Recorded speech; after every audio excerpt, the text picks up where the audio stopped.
Hi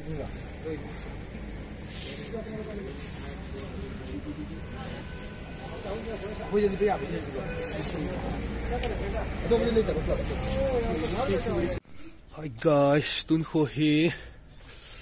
IT road jo pia Christmas mga ka chi diu hin gari ang gut sa tai to hi ipi ka kipu wam ki ban sa na kan sa de hi adze chu komong ke ya pathin dam na na ipi vai ki hon sung se hi ka hi ben more chi de to ka bang hi ben pui lang jun to ka bang hi na smo thu hi fa choi pam football loi volleyball loi au tom ha cái mũ gấm thì thay loi savon loi biscuit loi cake loi dim set yang tan hi chi khosum kan hun le hung jing di chat di hin to le ni la program ting le thanom ta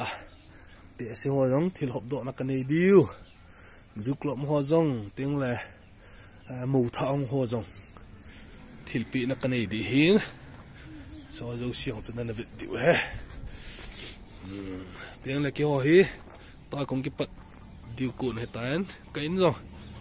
nôm tạ nôm hàn lắng mà hồi nó hồi cái chăn Christmas nó mang hẹn khởi sung mi tệ tọ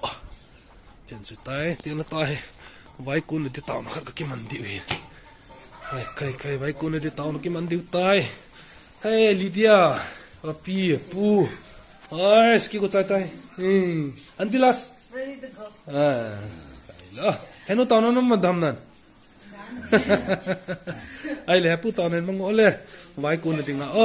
pakai tao ni man diu. Bon chào à pakai tao nó man diu khó hết na pakai tao nó chú thu phí pen này